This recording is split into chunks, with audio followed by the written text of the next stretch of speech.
right up here. Should I make more of a mess? Could I cause more of a ruckus? Amy's right there. Meeting of the Morrison County Board of Commissioners come to order. Please stand us in saying the Pledge of Allegiance. Pledge allegiance to the flag of the United States of America and to the republic for which it stands, one nation, under God, indivisible, with liberty and justice for all. Good morning, Mr. Chair. Morning, everybody. Good morning, Mr. Chair. Approval of county board minutes. Could I get a motion and a second? So moved. Second. Motion made by Commissioner Jelinski, second by Commissioner Wilson. Any discussion? All in favor? Aye. Opposed? Motion carries. Additions, deletions to the agenda?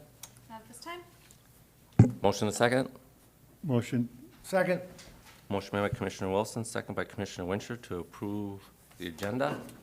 All in favor? Aye. Opposed? Motion carried. Next on the agenda is Awards of Excellence ceremony. Pass it over to Deb.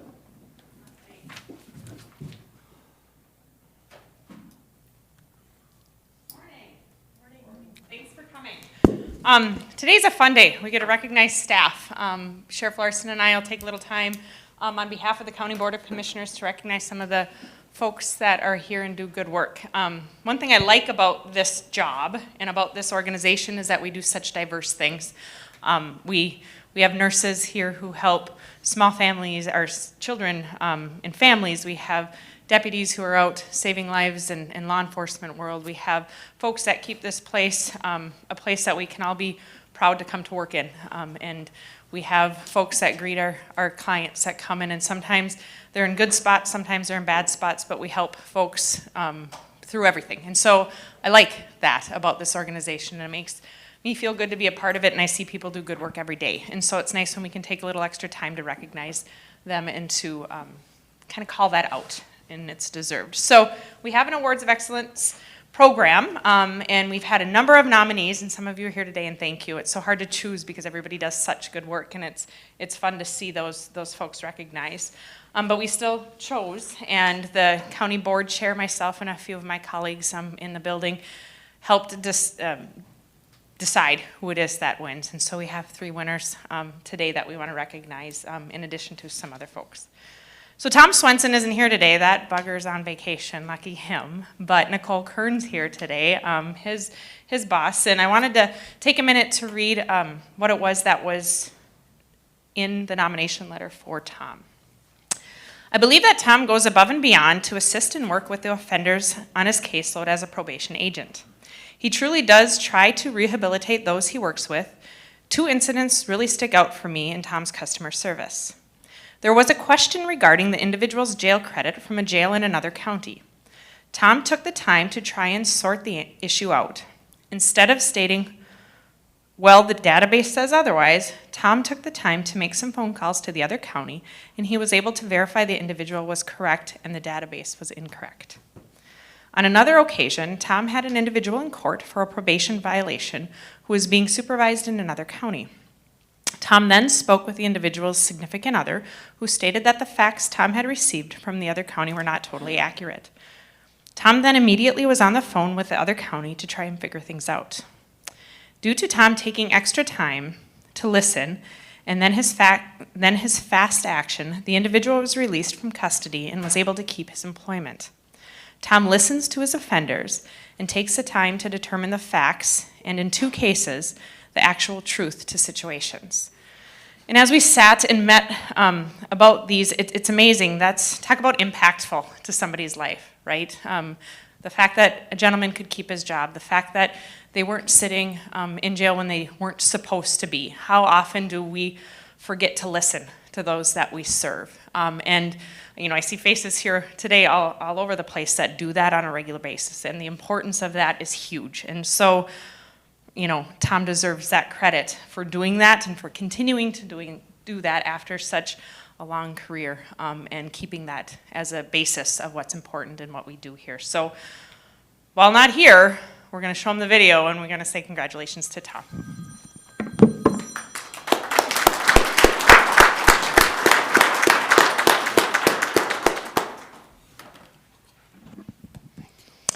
Well, we have a little remodel project going on. I don't know if anybody's noticed. which has caused a lot of extra work for a lot of people in this building.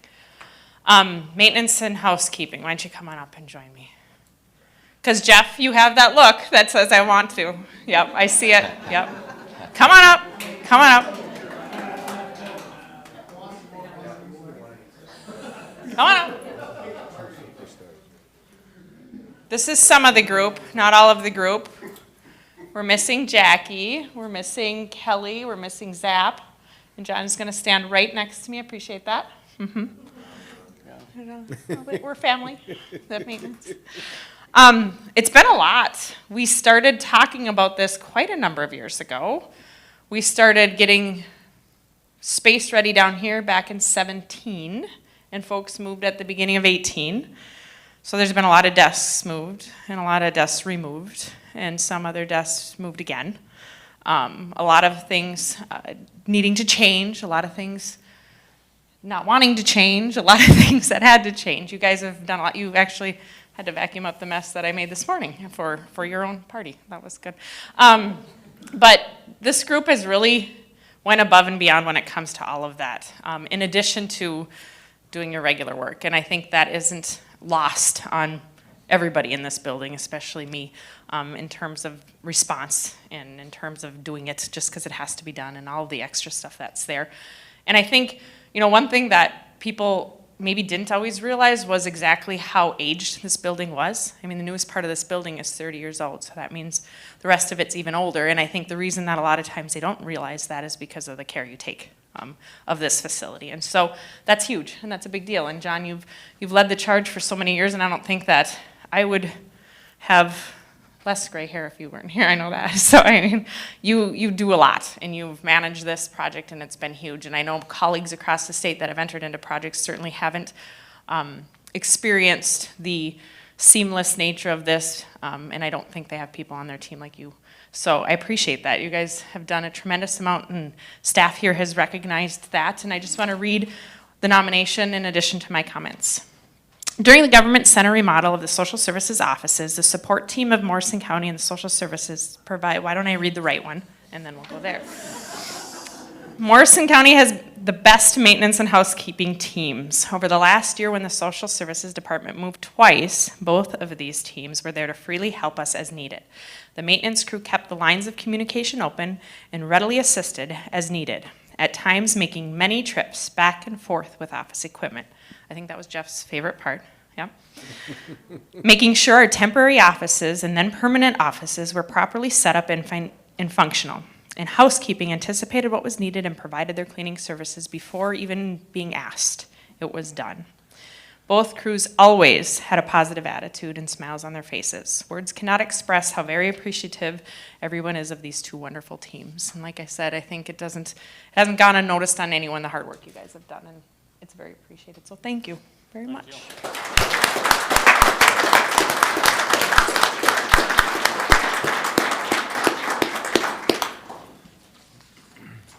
All right.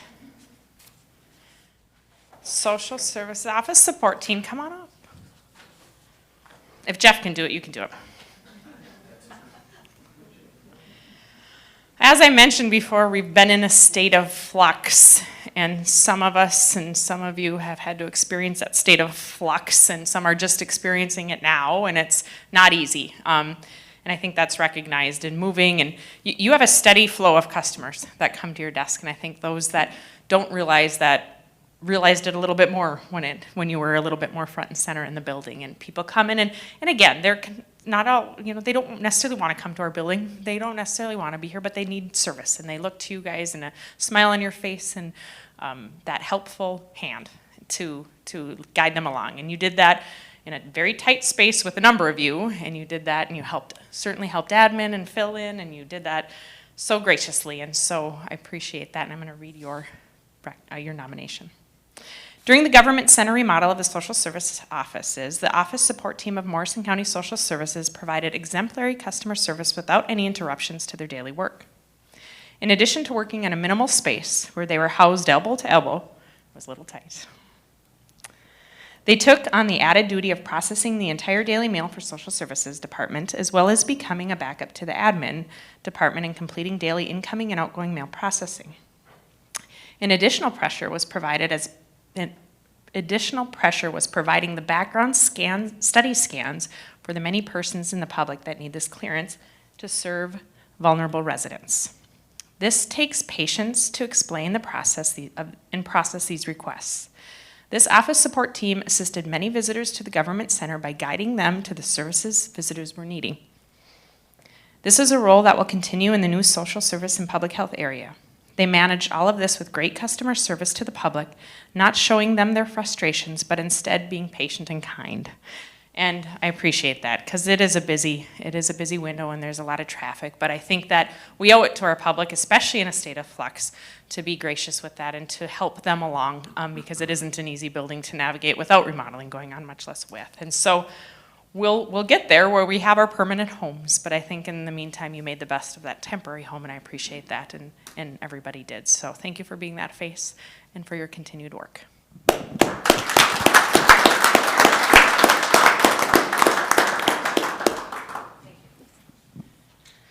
And I think I'm going to turn this over to Sheriff Larson to recognize some more great work.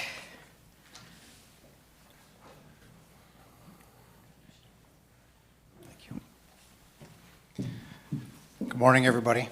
Morning, Sheriff. Good morning, Sheriff. So today we want to recognize Sergeant Carrie Herman. She saved a human life, one of our inmates in our jail. So definitely want to recognize her. Carrie, will you mind just coming up here, please? Just want to stand right here. Sure. Thank you. All right, so I know there's some people in med training that got permission to leave the training to see this because it means a lot to us, to them as your coworkers. So it's important, but yet I'm going to kind of push through this on the sake of time. So today we're here to recognize your life-saving actions that took place on January 5th, 2020. On this date, you responded to G Block in the Morrison County Jail, where you ultimately made contact with an inmate who was standing on the upstairs railing and making comments that he was going to jump. After reviewing the video, we noticed that you made entry into G Block and you immediately started a dialogue with him. The inmate was standing on the railing that was 7 tiers high. The video indicates that his left foot was on the 5th tier and his right foot was on the 6th tier, with his body leaning over the railing and his hand placement on top of the railing. While advancing up the stairwell, you continued to communicate to the inmate while displaying empathy and compassion. Once you got to the top of the stairwell, you paused briefly, you analyzed the situation before going towards the inmate. You slowly closed the gap between yourself and the inmate, and you extended your arm towards him, indicating that you were there to help. The inmate came down off the railing, and you eventually escorted him downstairs to the booking room. Carrie, I want to thank you for doing a great job and for handling yourself in a professional manner. You stayed calm and confident, and you relied on your training. This could have easily turned into a disaster and or a death in our jail, but you prevented that from happening.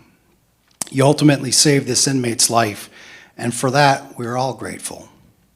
For your outstanding work, you're deserving of recognition as the finest our office has to offer. Thank you.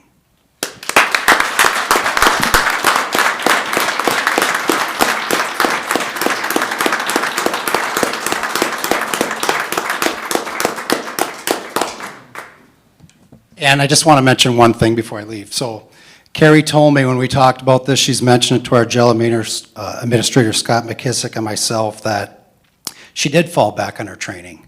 And that training is called, help me out, crisis intervention training, which basically assists with law enforcement and personnel who have mental illnesses. So I think we got a handful of jailers that have attended that. We realized the importance of it. We realized the importance of training. And in this case, it paid dividends. So thank you. Thank you.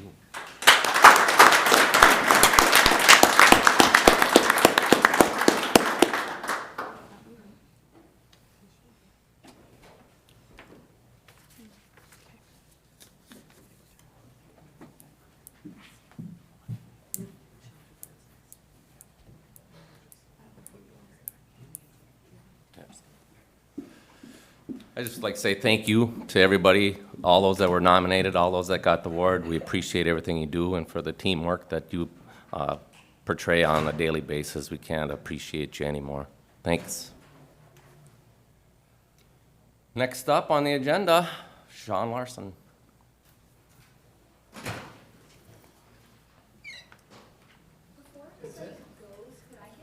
Oh, wait, yes. Let's, well, for those who won, let's give it for everybody. County board, that's a good point. Thank you. Sorry, I didn't know when Nope, I should like. you should have, yes. I don't know why I didn't think of that myself, I was worried about my connection. Perfect. If the winners wanna come up and back, Jeff, front and center. Want me to call you, Jeff? Jeff, come on up here, buddy.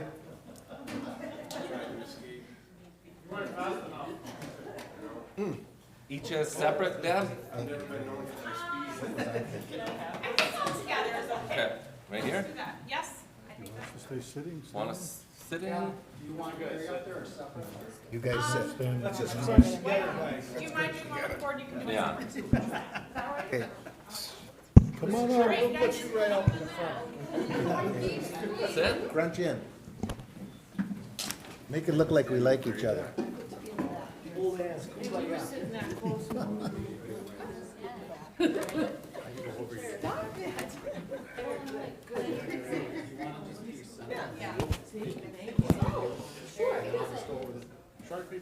Jenny, you're gonna have to not hide behind Paula, I'm sorry, but. Can I just hide?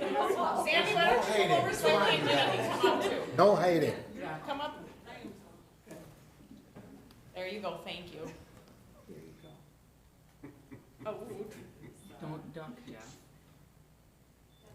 yep, I do.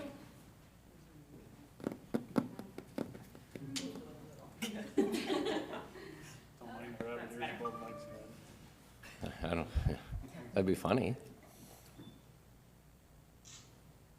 my goodness, what a good looking group. Randy, you wanna just? Sorry for my.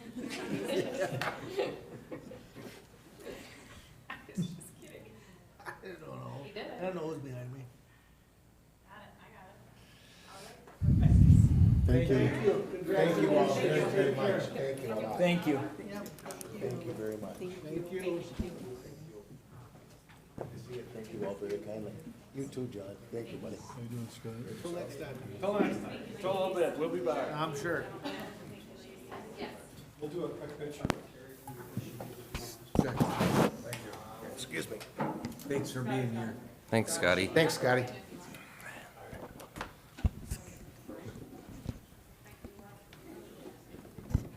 How do you want us to do this? Doing another- We're just gonna do a separate picture. Oh, that's fine. Stand in front of the flag. I'm gonna go up here in front of the flag, guys. Excuse me, excuse me. Will it work? Where's the frame on? On the table, is it? I'll grab it. So Scotty and everyone else, you might as well come up. We'll take one forward quick. Jason, you want to come up? Move too if you want, Sean, Oh, wherever you this will want. work. Sorry for the time lapse. Yes.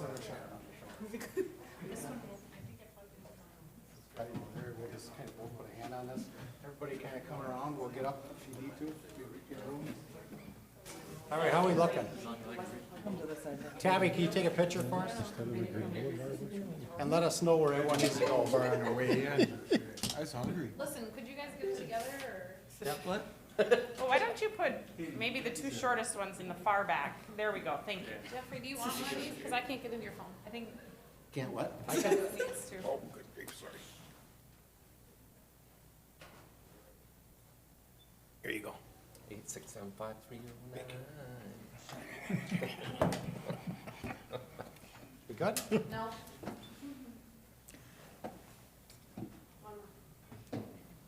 She only can stand on her tiptoes so long. There you go. Oh, look, we got one more here, one more. It's Yeah. today. Yeah. Well, yeah, it comes today. There we go, awesome. Perfect. Good job. Perfect. Thanks for coming. What did the number come in? Something. 17. Are we gonna have, It's in here. are we gonna have a chance to critique any of that? I'd say not. Well, you can, No, you can. today you can. I mean, I talked with one of the. All right. Thank you, Amanda, for the helpful cues. I didn't know when to interject. Good thinking.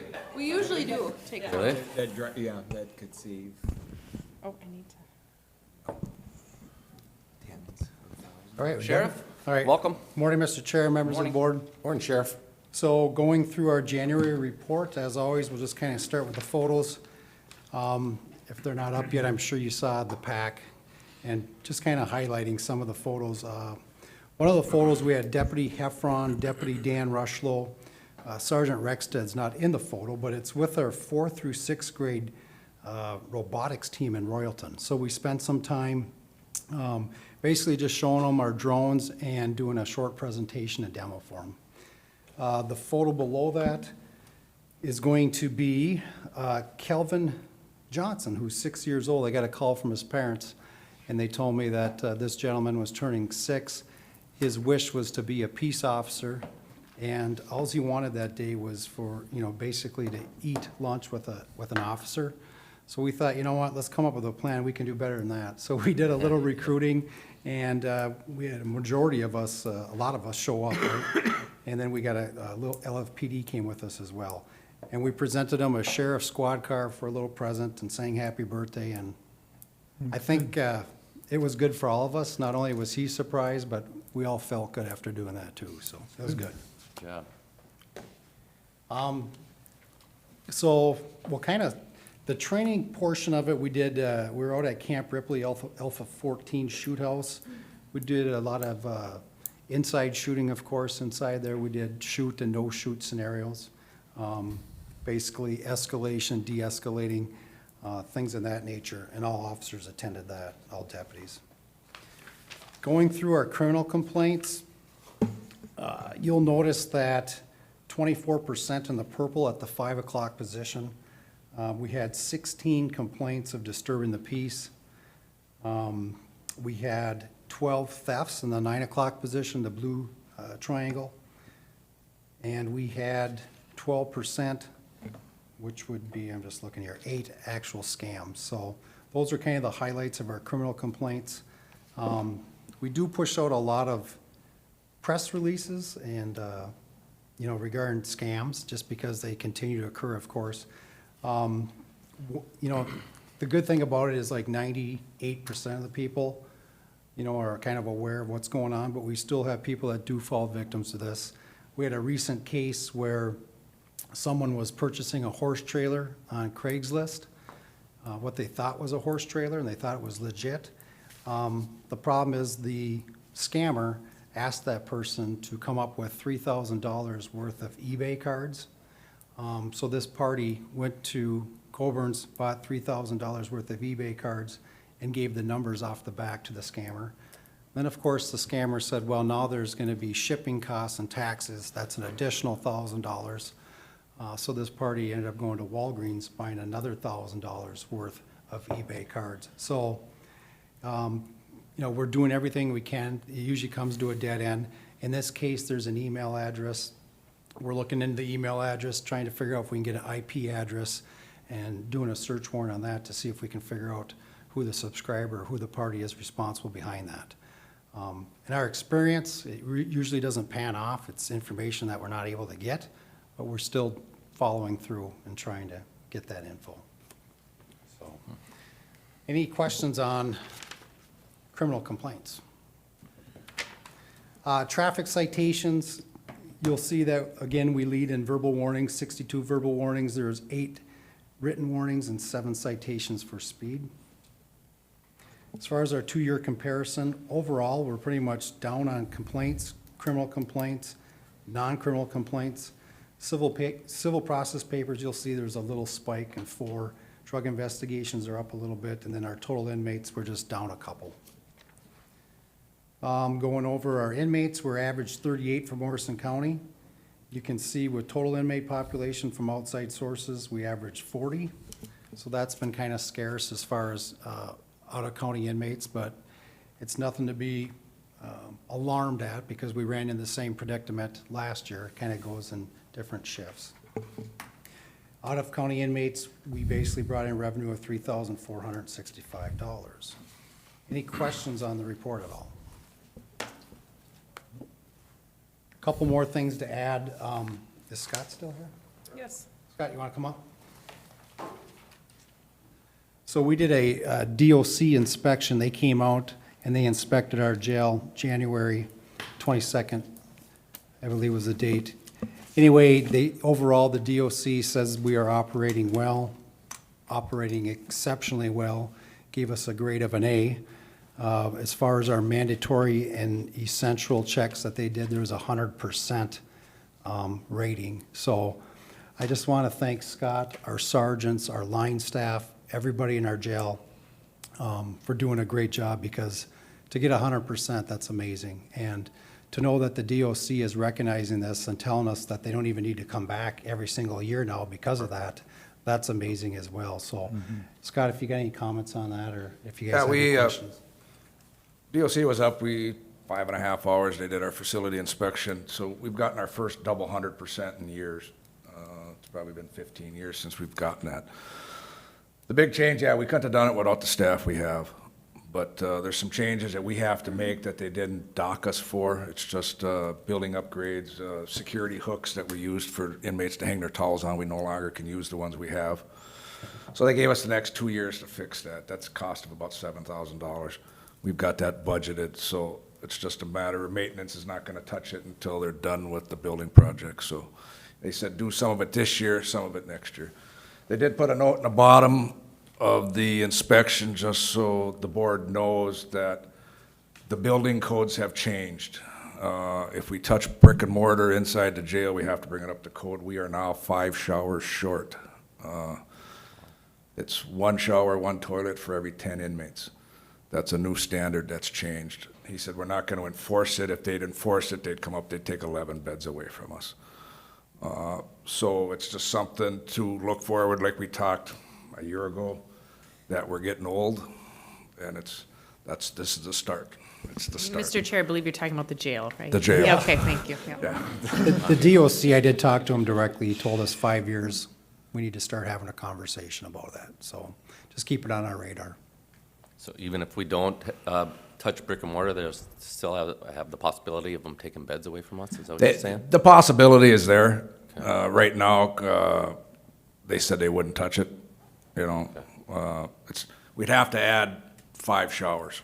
And some of the units that require an additional shower, it's easier to take a bed out. You know, I believe that. Our female unit's 1 bed. We got 11 beds, we're only allowed 10, so we're take 1 bunk off. It's our big minimum security unit that's 24 beds. We're lose 4 out of there. Our other 2 are work release and STS, and our minimum security other unit, we'd lose the beds out of. But other than that, he said, see you in 2.5 years.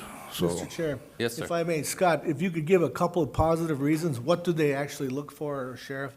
What do they look for when they come and do these inspections? Maybe that's something difficult that we are doing a great job at? The big thing comes down to our well-being checks. DOC standards state we have to do a well-being check on every inmate in the facility no more than every 30 minutes. That's a complete walk, make sure we see sign of life. Sign of life is skin, movement, and making sure somebody's breathing. It's just not, there's somebody there. We have to make sure they are alive. So what he does is he sits down in my office, we pulled up the new camera system, pull up a check, pull up the log from 3 weeks ago Wednesday. Or he'll run off a date. Give me this 3 o'clock in the morning welfare check. So we pull the closest check to Wednesday, January 1st at 3 a.m. It's 3:10. Pull it up on the camera. It has to match.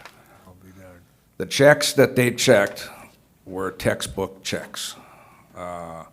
We've got new staff in, and we tell everybody, you need to stop at that cell door, make sure you look, and pause about 3 to 4 seconds, and it was textbook, every check. So that was one. Our inspections, our weekly inspections, everything's got to be logged, our training, the kitchen, all our fire inspections. They give us a 3-page list of stuff that we have to have ready and waiting for them when it comes. So it's work, it's work. Something to be commended about. Absolutely. It was my goal, so we hit it, so we'll keep it. I'll try. Very good. Perfect. And that's all we got, unless there's any other questions. Gentlemen? Thank you. Great job, gentlemen. Thank you. Scotty. Thank you, Sheriff. Thank you.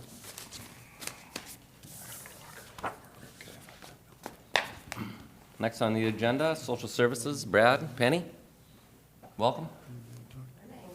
Good morning, Penny. Good morning, Brad. Good morning, Mr. Chair, Commissioners. Today, one of the important groups that we're a part of is our Region 5 Plus Adult Mental Health Initiative. So Penny is generally our representative at these meetings, and as an organization, they try to improve the mental health services across all 5 counties and hopefully in Morrison County. So Penny's going to share a little bit of information on what we've done with the Adult Mental Health Initiative. Absolutely. So as you can see, the 5 counties, 5+ counties and 2 tribes are listed there: Aitkin, Cass, Crow Wing, Morrison, Toddwood, Dena, the Mille Lacs Band of Ojibwe, and the Leech Lake Band. We meet every single month as an executive committee to identify gaps of mental health services that are happening throughout our region and how we're going to fill those to really support the individuals experiencing mental health symptoms so that they can live the best quality life possible. The goals are listed there for our adult mental health initiative. Really, we're looking at how can we support those individuals, reduce their hospitalizations, reduce commitments, and keep people healthy and safe in the community through services that we can provide region-wide, because we know that people are transient. They go from different counties within our region. So looking at it from a regional perspective really has been helpful. Getting down to the finances, this is grant dollars that comes to our AMHI regionally from the state. In 2019, we spent just over $1 million out of the grant, which was 85%. It is a 2-year grant cycle. Half of the 2 years would have been $1.2 million. For these funds, some of the funds are allocated out to the individual counties based off of our population. So you can see $174,000 went to individual counties, and each county chooses how they're going to meet the needs within their county. And I have it kind of shown later on how we did, what we did with that in Morrison County. Next cost is the fiscal host. Crow Wing County is the fiscal host for us, and we support that as well as a coordinator for our AMHI. Next one is case management. We contract with Northern Pines Mental Health Center to provide case management for individuals who have dual physical and medical health needs. They hire an individual who is both an RN and a mental health practitioner. So they have that dual lens. These costs are solely for individuals who do not have MA. If they have MA, that gets charged, case management charged to MA. Next one is the crisis line and referral services. This really is our access point for individuals to reach out and get both some initial volunteer service and referral for services, but also our access into our mobile crisis outreach team. That's where mental health professionals can truly go on site to a person's home who may be in crisis and provide some crisis de-escalation and crisis planning to try and keep them out of having and needing to go to the hospital. Our regional LAC, we support that through our AMHI as well as the ICTS services. That's Intensive Community Transition Services. This is a Region 5 developed service. You will not find this anywhere else in the state. Our AMHI found that there is a gap from people leaving a hospital, jail, institutional setting and transitioning back to home, where how do we put a little bit more intensive services to make that transition successful? So we developed this program, and we are contracted with Northern Pines, Nystrom's, and just this year also contracted with Leech Lake and Lakes Country Counseling to provide this service throughout our region. So really that intensive transition back so that they don't end up just recycling back into the hospital quickly, but making that a successful transition back home. Housing services, this incorporated a number of different projects. We have moving services. We contract with Northern Pines Mental Health to assist people in moving, as well as Hope Housing and securing housing, and our housing planner to really work on our big White Oaks project, which is a supportive housing setting. ACT services, this is an MA billable services. It stands for Assertive Community Treatment. ACT services is an evidence-based practice that is designated to work with individuals as a wraparound service who are experiencing a psychotic disorder, schizophrenia, or bipolar. This team has a nurse, a psychiatrist, a case manager, the full boat of services within one team. However, it's only available, again, for people who are on MA. So we have that gap for people not on insurance, and how do we support them? Because they may not be able to get on insurance, they don't have the skill or the capacity to make those applications and make that all happen. So the AMHI supports the ACT services, funding ACT services for people not on MA to assist them in getting through that process. Crisis stabilization is our residential stabilization, really trying to prevent someone from having to go to the hospital. Maybe they can go to crisis stabilization, have 10 days there, up to 10 days there, and avoid hospitalization, or a step down. Maybe they were in a NOCA or a CBHH hospital setting, and then they need a step down before going back home. Client outreach and NAMI support, as well as community education and prevention. We have a number of different projects and educational opportunities that AMHI has contracted and supported throughout the region for these things. So as you can see, a large number of projects that we do and support throughout the year. We do meet with stakeholders quarterly. That is a wide range of providers, from mental health providers, foster care providers, consumers, insurance representatives, everybody sitting at the same table to help identify where are the gaps and what services do we need in order to support these individuals. We did have two grants, again, in 2019 and 2020.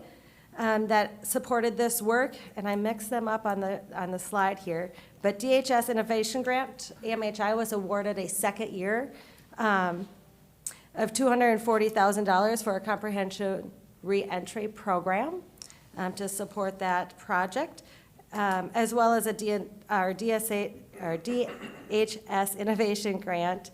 Our 2020 was $65,000. That was extended for 2020. Questions on any of that? I do. Mr. Chair, Commissioner Zelinski. if I may. $265,466 under housing services. I'm not questioning it. Although I want to try and get a little bit more of a grasp about it. Have anything to do with homeless? Yes, so the White Oaks project that we're doing, we hired a housing developer to really dig in and do some analysis about where we could develop our White Oaks project. That is going to be a 40-unit housing. 20 of those units are going to be individual, GRH-based with mental health services in the setting.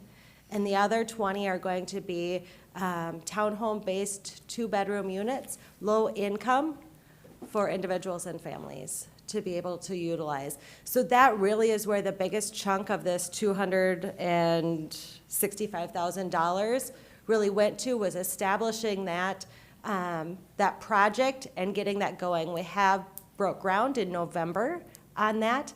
We are looking to take applications in midsummer and hoping to open doors late fall. Very good. Mr. Chair, can I ask a question? Yes. Is that Morrison County residents are eligible for that facility too? Yes, absolutely. Yep, this is a Region 5 project, so everything that is coming out of this is always focused region-wide. And continued funding for that, will come from where? So the mental health services will be able to continue to bill their mental health services just as if they were going into somebody's home or doing their services however they normally were doing them. GRH funds that setting for the room and board portion for those 20. If you look at the cost of this project overall, the county's Region 5 Plus invested very little in the cost of this project. Really, they paid for the planner to help figure out what was needed. But in terms of the overall cost of this project, they had to go out and secure funding about from 5 different programs, federal, state. So funding a project like this is extremely complicated and time-consuming. And Mr. Chair, Commissioner Johnson. and I don't mean to be the negative Nelly here at all, but if we're talking about Crow Wing, Morrison, Todd, Wadena, Mille Lacs Band, Aiken, and Cass, it should take about 5 minutes and those beds should be full, I would guess. Yeah, we know that this does not resolve all of the challenges with homelessness or individuals who struggle maintaining a home. This will not solve all of our region's challenges, but it's one step at a time.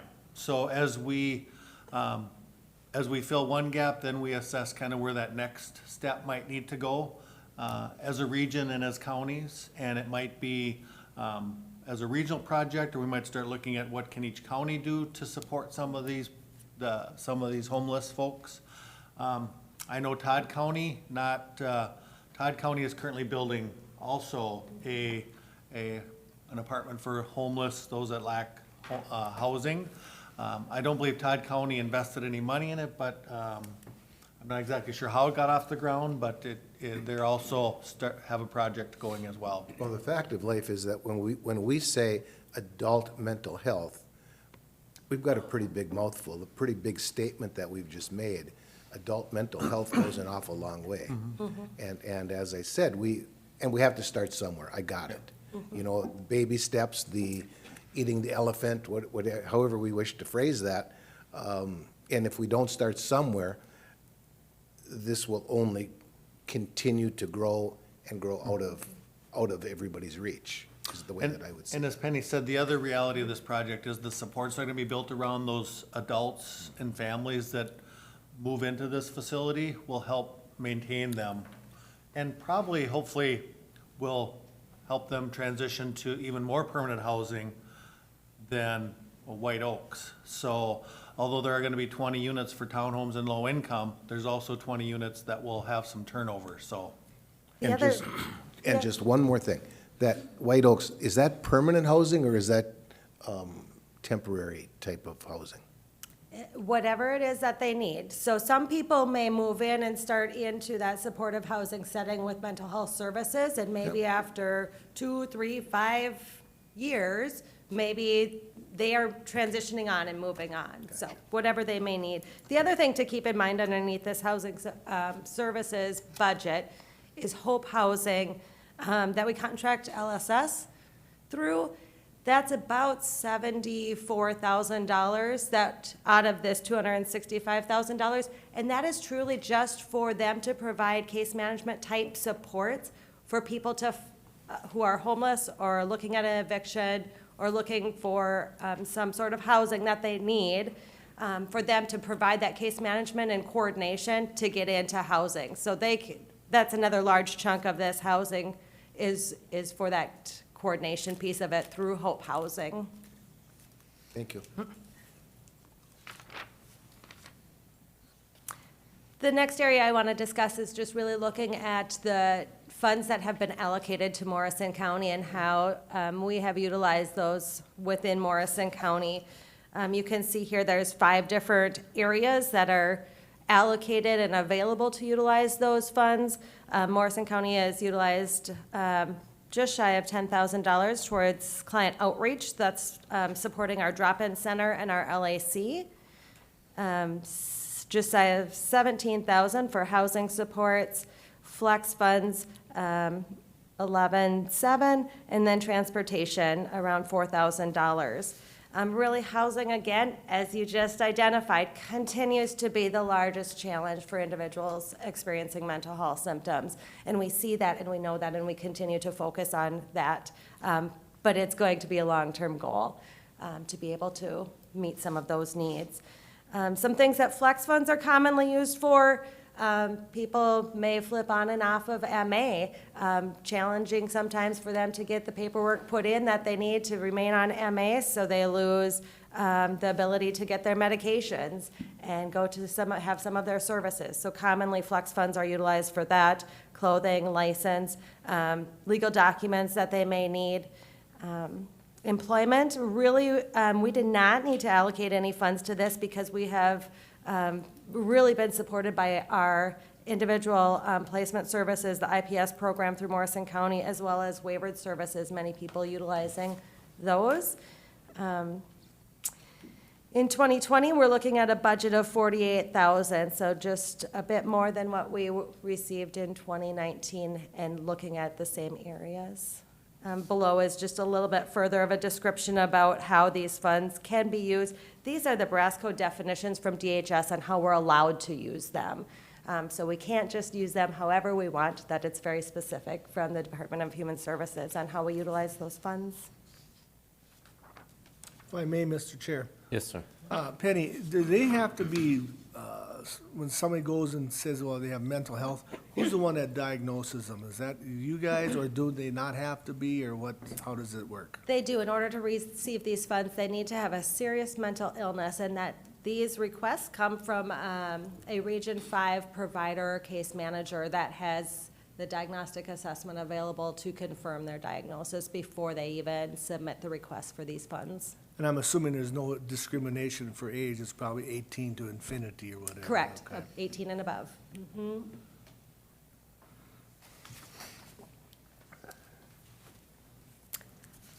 Some of the last things I want to share is just a recap of some of our special projects and accomplishments that we had in 2019. As Brad had brought to you previously for approval, we did enter into a joint powers. This really allows for us to coordinate with Sourcewell and create contacts, sharing information, and really that legal protection for us. We worked hard on provider outcomes and contracts. As we continue to develop services, it's important for us to evaluate how those are working and meeting the needs that we have. I talked a little bit earlier about the stakeholder meetings. One of the focuses is we had in August a 2019 Housing Summit, and we are continuing, and through that came some subcommittees, and we will continue that work through 2020. I've talked a little bit already about the White Oaks estate development. You're familiar with our comprehensive reentry project. That's our jail social workers. All 6 counties launched in 2019. So that was just a huge accomplishment that we had. And I will bring more information on the March 24th about how that is going. The Vitals app. This is an application that people can voluntarily choose to build a profile to tell a little bit about themselves.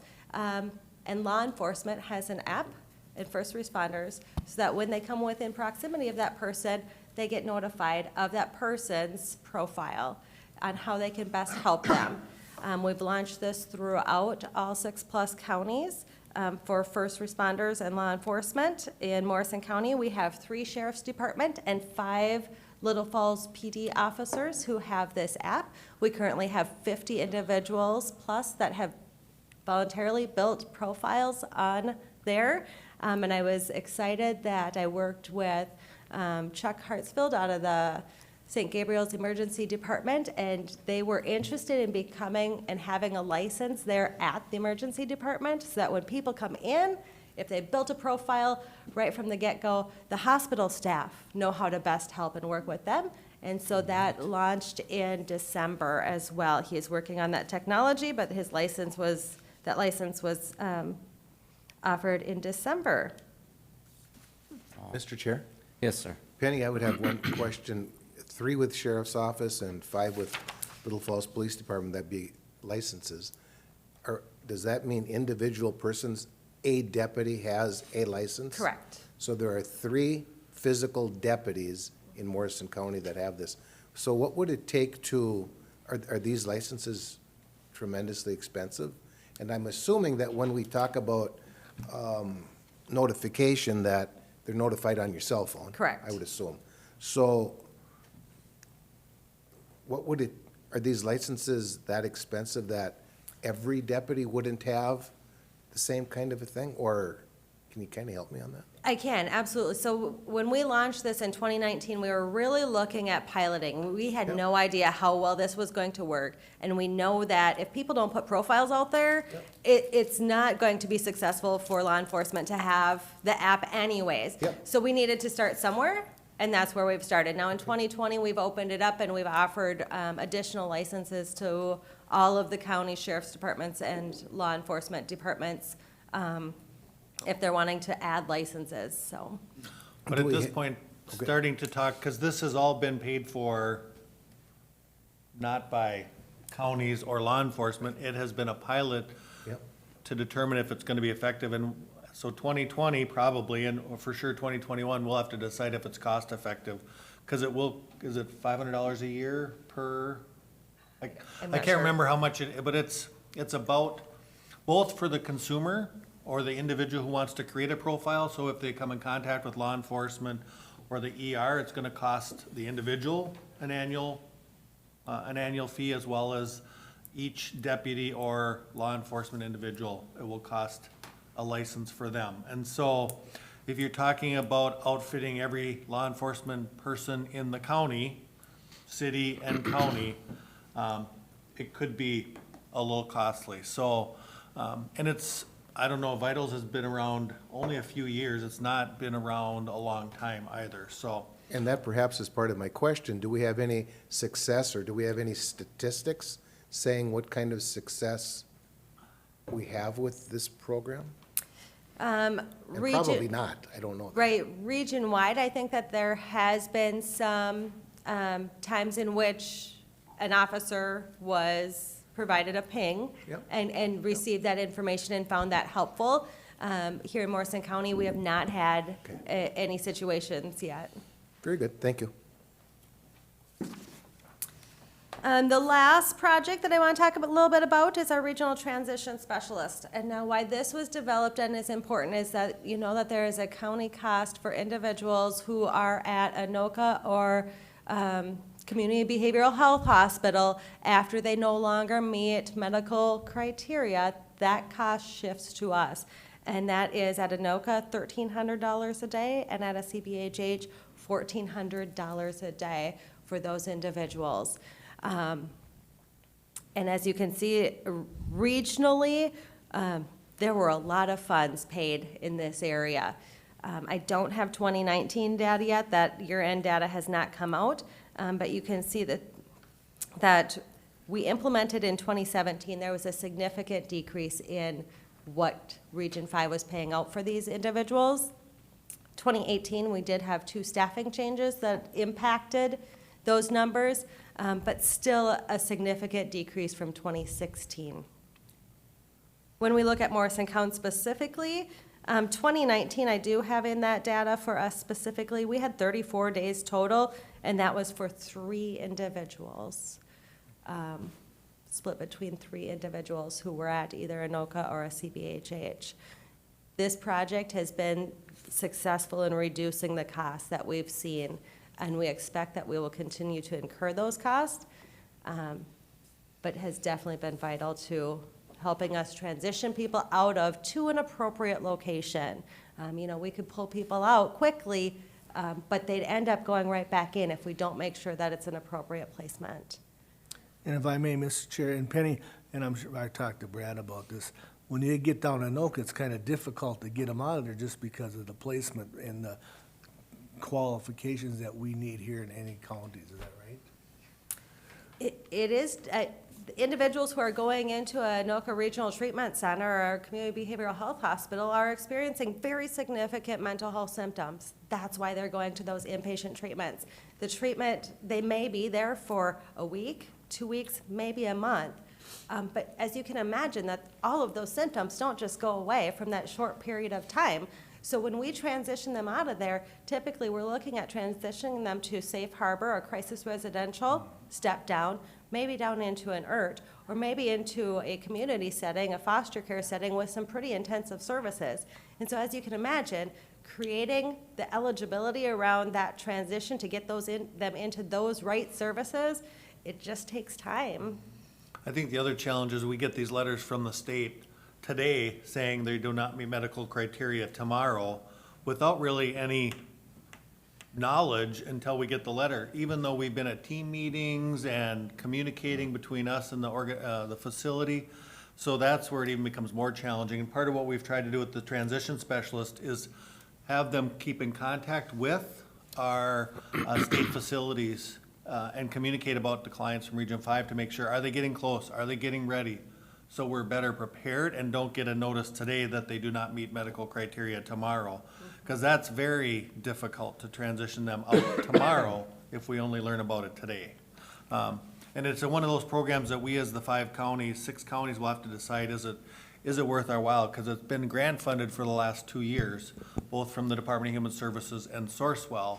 And so we'll have to determine if it's cost effective and determine how we would or could fund it. So, but it's been a challenge just because of the turnover of staff in this position. But we are, hopefully we'll have a new person on board in the next month and we will get some good data. Gentlemen, any more questions? Good report. Very good report. Thank you Again, so I much, just Penny. want to thank Penny, all the work she does. I mean, this is a big endeavor between the 6 counties, trying to organize all the mental health services. And all of the supervisors have done a great job in working together to facilitate and build a system for our consumers and individuals within our 6 counties to better meet their needs. Yes, thank you, Penny, for everything you do. Thank you, Thank good you. information. That's all I have on the social service side. I have a couple of licenses. The first is a change in ownership license for Little Fiesta. Gentlemen, could I get a motion second? I'll make a motion to that effect. Motion made by Commissioner Jelinski, Second. second by Commissioner Wilson. All in favor? Aye. Opposed? Motion carried. And then there are 2 tobacco licenses, one for Sevs and one a new owner for Midwest Investments or the Mini Mart in Buckman. I'll make that motion. Motion made by Commissioner Wilson. Second. Second by Commissioner Wincher. Any discussion? All in favor? Aye. Opposed? Motion carried. And that's all I have today, Brad. unless there's any. Thank you, Thank you Brad. so much, Thanks. Have a Brad. good day. Appreciate it. Next on the agenda, extension. Oh, she is, she's here. Welcome. Thank you. Good morning, Good Commissioners. morning, how are you today? I seen you just a little while Yeah, ago. I know, a long time no see for some of the commissioners up there. Just kind of a brief update, and I actually am going to start with, yesterday we did have our Tri-County Extension Committee meeting, so that's when commissioners and CEC members from all 3 of the counties, Stearns, Benton, and Morrison, get together. Commissioners Wincher, Jelinski, and Wilson were all there, so feel free to jump in if I'm missing anything big, but I'm under the impression that from Morrison County's perspective and the other 2 counties as well, they're all still really happy with the arrangement and think things have been going well, unless there was something said in the closed session I'm not aware of. But yeah, so I just wanted to let you know that that happened and things are still moving forward on that. Anything I missed, commissioners?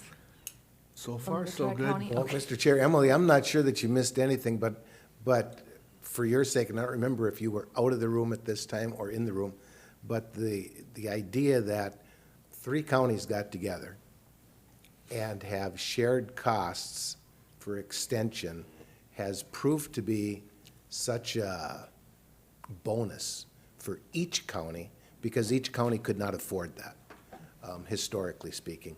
And because of the relationships between Benton County, Stearns, and Morrison, because of that very special relationship, I believe we are the only one in the state that have that tri-county experience, if you will. Others wish they did. Yes. And they just can't get over a hurdle, whatever that might be, don't know, and it's not for me to say. But the relationships that we have formed with Benton, Stearns, and Morrison through the tri-county experience with extension, as far as I'm concerned, has done nothing but prove to be rewarding. So truly, and you're part of it. Thank you. Yeah, thank you for those comments, Commissioner. And I completely agree, and the comment was made yesterday that a big reason that this tri-county arrangement does work is because the needs of the three counties are all very similar, and the priorities in these counties are all very similar. Strong support for agriculture and horticultural programs, and of course for 4-H as well. All those programs that Extension offers in the area, and so I think that's really part of what makes it work, and the continued support of the boards in the three counties as well is what allows it to work. And yes, we are kind of the model for other areas in the state. They want to get more tri-county arrangements put together, and they kind of hold us up as the example for that. So I'm just grateful for your continued support on that. But then kind of shifting over to some of the other things that I've been working on, specifically on the livestock side. A lot of the usual stuff, and again, just a reminder, I am technically in my livestock position at 50% right now, and then I spend the other 50% of my job as the statewide director of the Rural Stress Task Force. But a lot of that work there does come back to Central Minnesota too. And as I've taken on this 50-50 role, we do have Brenda Postels, who has been backfilling the other half of my position as well. And so you're still at, full strength, still have a livestock person at 100%. And so Brenda and I have been splitting a lot of these tasks, but everything and more has kind of been getting done. Brenda has a lot of background in meat goats, and in central Minnesota, there is a large number of meat goat producers and a large amount of people interested in that product. And they've really been working on figuring out how to establish that market. We had a long conversation about it yesterday morning. But other things I've been working on, Planning Your Dairy Farm Future, which is the cohort-based curriculum myself and my colleague Jim Sulfur developed that we launched last year. We're in our second round of the class right now. We meet on Thursdays, and we do have, I believe, 2 of the farms are from Morrison County. And we have 5 altogether, which is kind of the magic number that we want for the course. And so that's been a really great, more intensive type extension offering, a little bit different than the usual one-off type programs that we do. But we've received a lot of great feedback on that. And I think it's been a really helpful program and allows us to really get in and build stronger relationships with these farms and support them in a much deeper way than just, here's some education or here's a farm tour. Those are really effective methods of education as well, but being able to do this class and build this cohort, we have found has been really beneficial for everybody involved. Another big kind of class that's happening right now is Annie's Project, and that is a risk management course for farm women. And so we have 15 women in the course. We meet Tuesday nights in St. Cloud. Tonight is actually our last class. It's a 6-week course, so class 6 is tonight.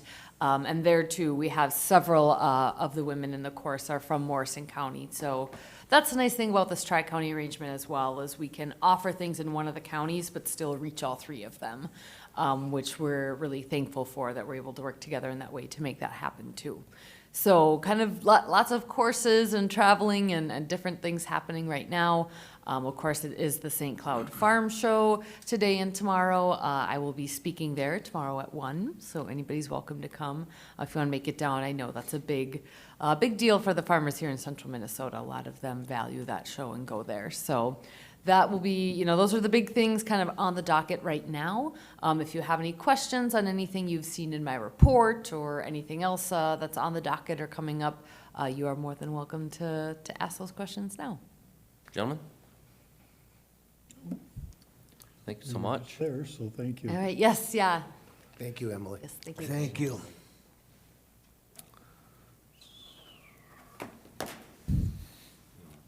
Give me a 5 minute. We're going to take a 5-minute, boys. Oh, we are. Perfect. Hey, Deb, do you know, is Kathy upstairs?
Next up before us, Auditor Treasurer Chelsea. Welcome. Good morning, Chelsea. Morning, Chelsea. Chelsea? Good morning, everyone. How are you? Good. Good. Thank you for asking. We're great. Yes. This Were you morning, again? this morning, my first request is I'm requesting a position replacement. This would be for the Department of Motor Vehicle and the Auditor Treasurer's Office. Currently, we have a 50-50 position, one full-time person, split 20 hours a week in both offices. And in this position replacement, I'm looking for a 3/4 time person in motor vehicle and a full-time position in the Auditor Treasurer's Office. I have an attachment that we talked about in the planning session, and I just want to talk about clarification, because when you look at the total difference for budget, on the bottom line, you can see $34,619.16. As far as a breakout for the offices, motor vehicle, the difference out of that total amount is $12,032.66. And Auditor Treasurer's Office is $22,586.50. So that is the difference between budgets for this year. We talked about the dollars and where this money is coming from at planning session. And we talked about how the current position split 50-50 is currently full-time since the beginning of the year in the Auditor Treasurer's Office. Due to I have a staff member who is out on leave and extended leave. And we also have elections running. So our office is very busy in the Auditor Treasurer's Office, but we're also busy in motor vehicle right now. So the difference right now for motor vehicle budget for 2020 is going to be offset already by $6,000 to $8,000 because that 50-50 position is not coming out of that department right now since the beginning of the year. And then again, with the Auditor Treasurer's Office, I have a staff member who is on leave and extended leave, and we also budget for extra dollars on elections. Mr. Chair, if I could jump in, I wasn't able to be here last week, and I appreciate the discussion moving forward, but one thing that we did talk about initially, when Chelsea came down to talk about the positions and what to do with that replacement, the proposal initially looked at a half-time position, and we talked about that and considered that.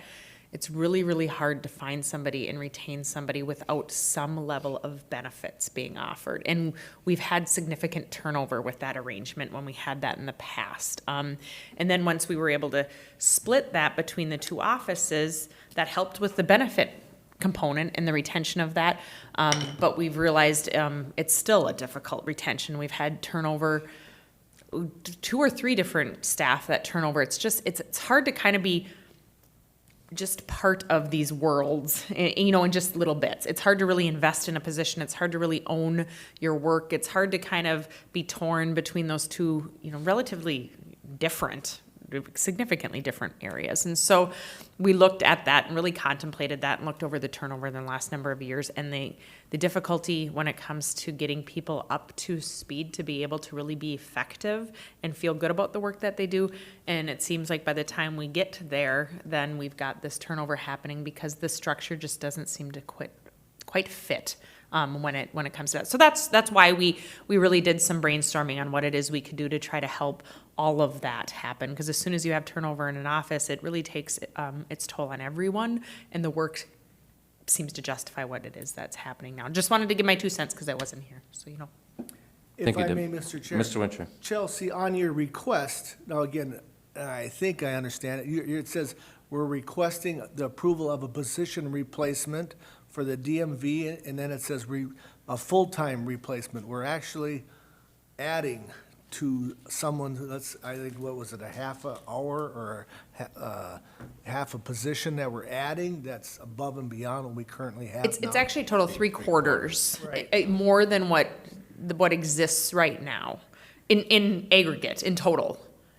And then that's what I'm trying to clarify. To me, it looks like that we're just replacing the 3/4 position, but we're adding a 3/4 position. That is correct. So currently we have one position that is split 20 hours in motor vehicle, 20 hours in Auditor Treasurer's Office. I am proposing 32 hours in motor vehicle and a 40-hour position a week in the auditor treasurer, so a 0.25 increase in motor vehicle and a 0.50% increase in the auditor treasurer's office. So Chelsea, if I may, isn't IT helping us get better? Why are we needing this here if everything is becoming more, and we can go back to Menlars, and I understand all that. So is this something a need or is this a want? I wouldn't be asking you for a want. I would be, obviously, I'm here today for a need. We're looking at 20 hours in both offices that is leaving. So as far as a retention and what's best for both offices, I see the 32 hours in motor vehicle and the full-time in auditor treasurer. I see that in the auditor treasurer's office, my staff members, half of my staff members who are very knowledgeable within the 5-6 years can be retiring. So as far as cross-training and learning all the information that is in the auditor treasurer's office is a heavy weight. And then also with motor vehicle, the bar that they have to meet as an individual coming into the office as an employee, they have requirements that they have to meet, and they have to be certified within a year. So as looking at a 20-hour position in motor vehicle versus what I'm proposing, 32 hours, if we have a 20-hour position with no benefits and we have the staff member there for 3/4 of the year, and another office opens up a full-time position with benefits, we're almost to that certification level, and a lot of cross-training is done within the first year in motor vehicle, and now that could walk out the door. Thank you for Chelsea, that explanation. Could you kind of dwell deeper into how you hope we're going to pay for these positions, particularly in the motor vehicle, and then how you plan on paying for the position in the auditor's office, please? Sure. So in the motor vehicle department, the difference for budget this year that wasn't budgeted, because this is a new proposal for this position, the difference is the $12,032.66. I looked at what our current position is and what we haven't paid out of the DMV budget, and it's roughly $6,000 to $8,000, depending on when we have a new hire come in. So it may be April, end of April.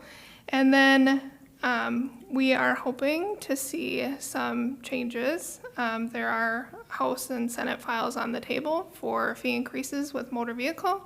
I can give you those file numbers if you wish.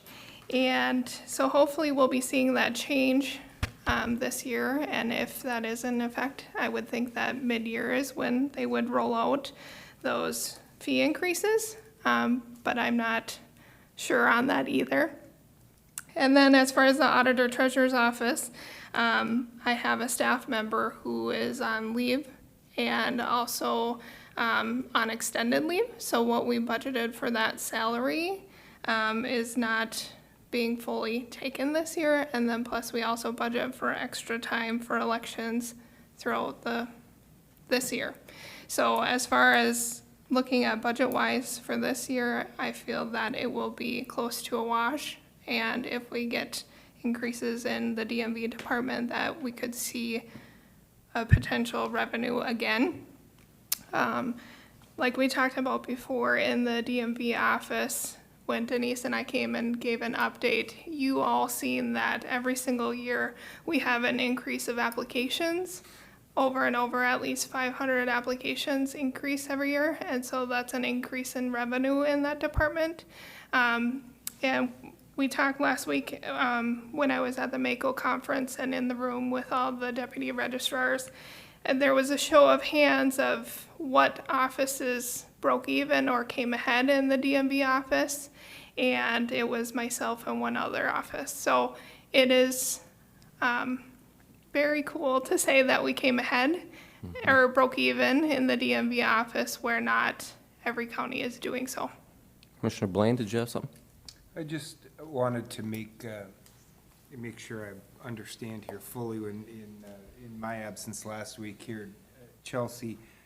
So if I understand you fully here, we're not going to have a staff person that will have duties shared in two different offices. Is that correct? That is correct. Okay, that, and to me, I think that's important. I mean, I know that we ask you to spread your talents between those two divisions of our county. But I think that makes things tougher when we're asking staff to also do the same that way too. My other thought with this is we're replacing an individual who's on leave in your office, in the auditor treasurer's office. Is that correct?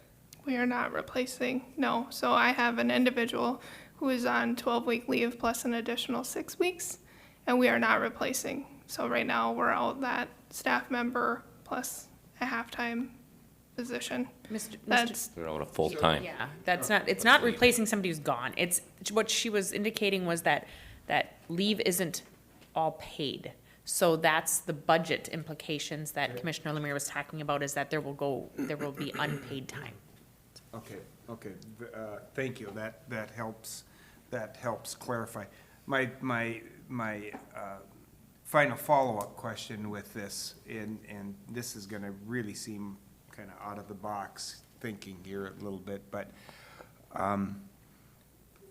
with the discussion on turnover and keeping people in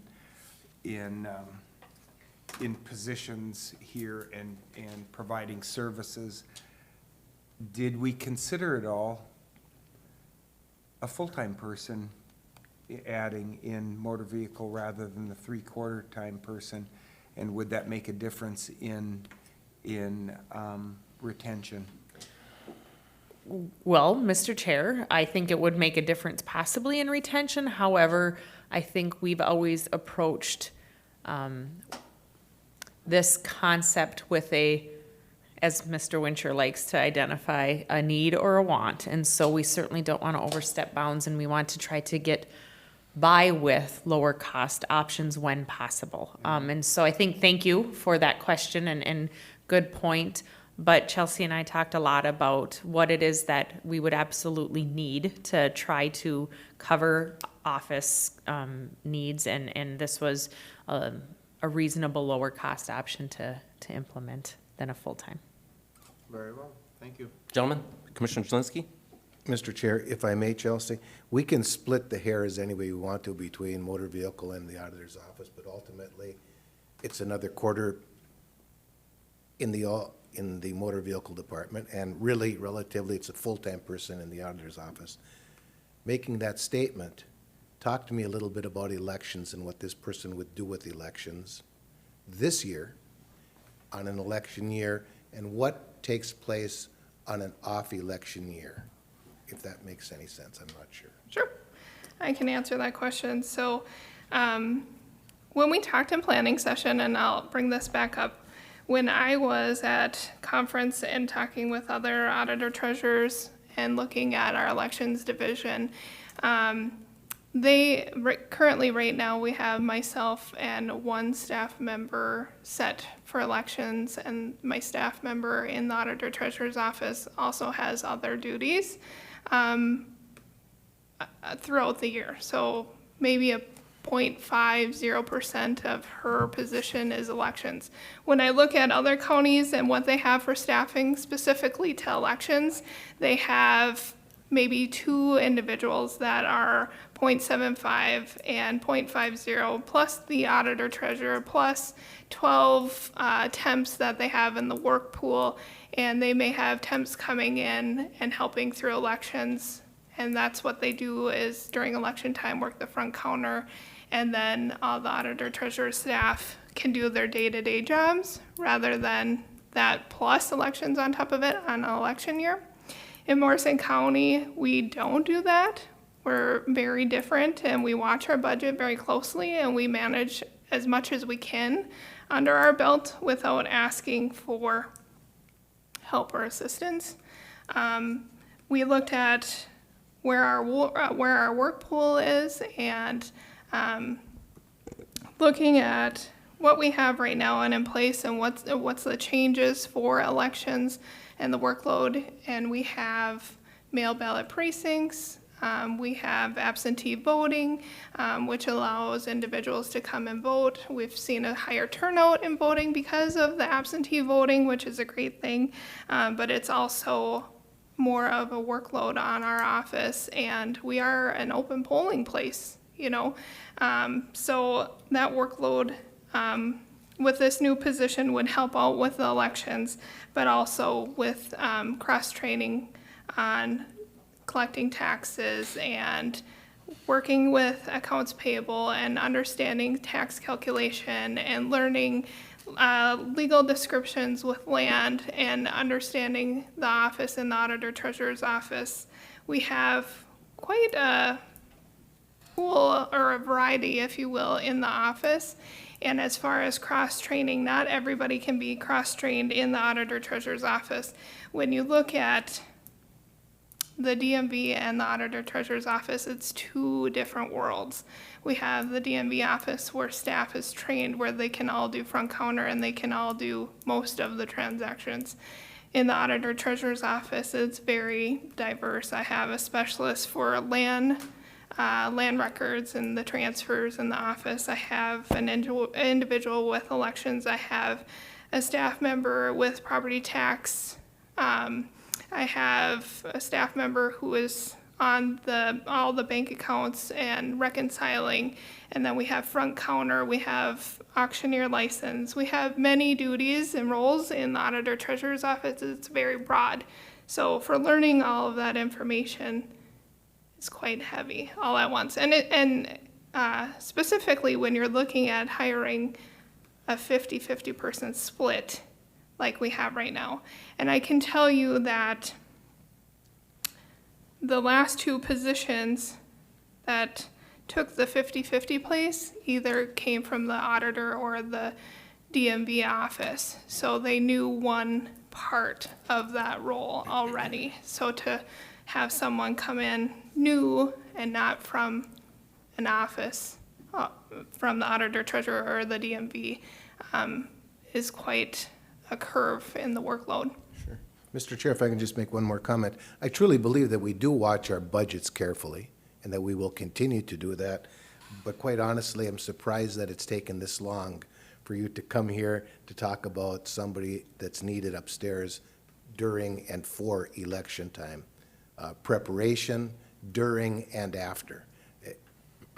Because of the complexity, if you will, of how the elections have gone and what we've taken in here that we never did in years past, I'm kind of surprised that you haven't been here before, so good answer, thank you. Gentlemen, could I get a motion and a second to approve the position replacement for a DMV office of a 3/4 position and a full-time position replacement at the AT office? I'll make the motion, Mr. Chair. Motion made by Commissioner Jelinski, Second. second by Commissioner Blaine. Any further discussion? All in favor? Aye. Opposed? Motion carried. Thanks, Chelsea. Thank you. Thanks, Chelsea. Next, I have on the agenda, I have a request to approve the repurchase application of the tax forfeited property by Alexander Muncy to retain his ownership in his parcel. Gentlemen, could I get a motion and second? I'll make that motion. Motion made by Commissioner Wincher, Second. second by Commissioner Wilson. Any further discussion? All in favor? Aye. Opposed? Motion carried.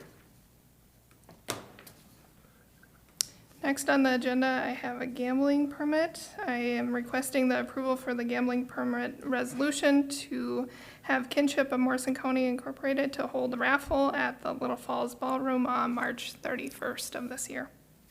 Could I get a motion and second? So move, Mr. Chair. Motion made by Commissioner Blaine, Second. second by Commissioner Wincher. Any discussion? All in favor? Aye. Opposed? Motion carried. Next on the agenda, you see the cash report for January 2020. This is a report that you see on a monthly basis. And one thing that I would like to highlight, since I had Public Works Director Steve Bukowski asked me a question on rates and interest rates. I just want to give you an idea of where we're at for interest rates. Currently in January of 2020, or actually this month, looking at interest rates for monthly distribution yield, the rate is 1.60% on our dollars roughly in most of our magic fund, if you will. And then looking back a year in January, the rate was 2.51%. So there's definitely been some changes in the last year and to come this year. So, Gentlemen, we get a motion on accepting the cash report? We don't actually need one, but thank you. Okay, don't need that? and last but not least, I request approval for the warrants. This is the one. Yes. Gentlemen, get a motion to approve the warrants? Mr. Chair, I'll move that we pay the bills. Second? Motion made by Commissioner Blaine, second by Commissioner Jelinski to pay all the bills. Any discussion? Commissioner Wincher? Aye. Commissioner Jelinski? Aye. Commissioner Blaine? Aye.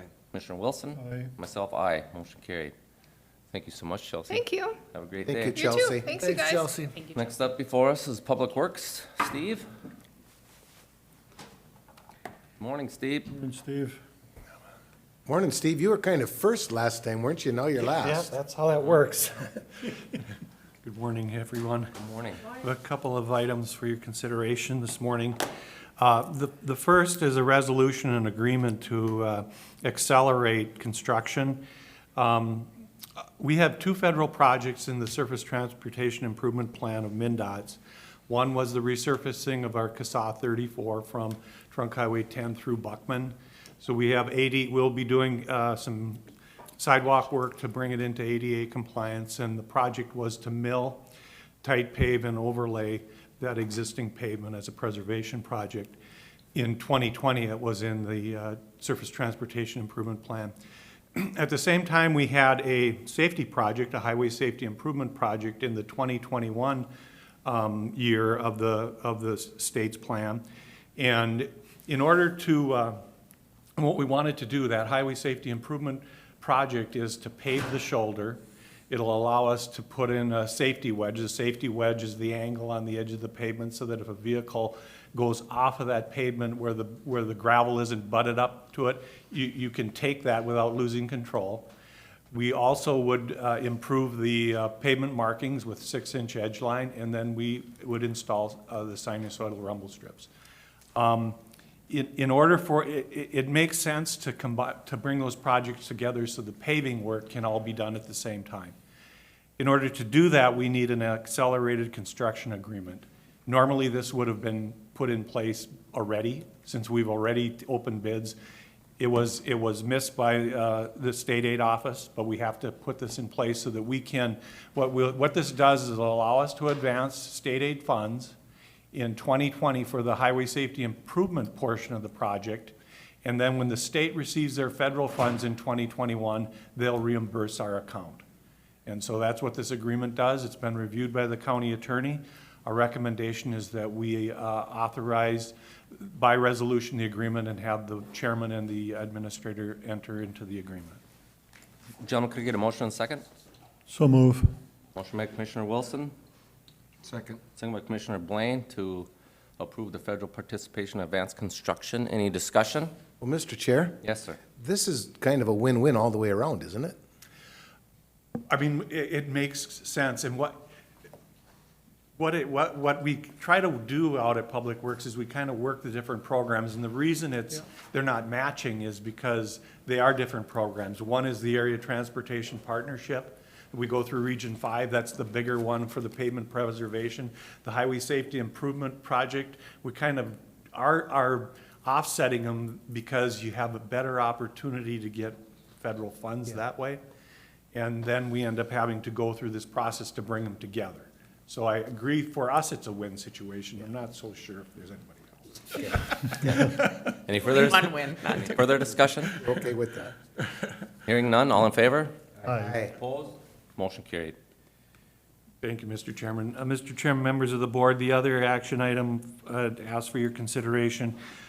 We've had several projects that we have done on the Sioux Line Bridge over the Mississippi River. We received a $200,000 or $150,000 grant initially through this same grant application through the DNR, where we did the repair of one of the piers and one of the pier caps. That was our initial project. Then we obtained bonding money through Senator Gazelka and Representative Creshaw that allowed us to finish the other 3 piers and do work on the abutments. What is the last portion of what we're after here is, in this grant application, is on each abutment, there are 2 retaining walls.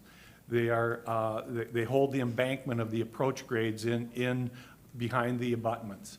The caps on those retaining walls have deteriorated. They're over 100 years old. They're quite deteriorated, and we'd like to replace those and are seeking these funds to do that. We'd like the board's authorization to apply for this grant.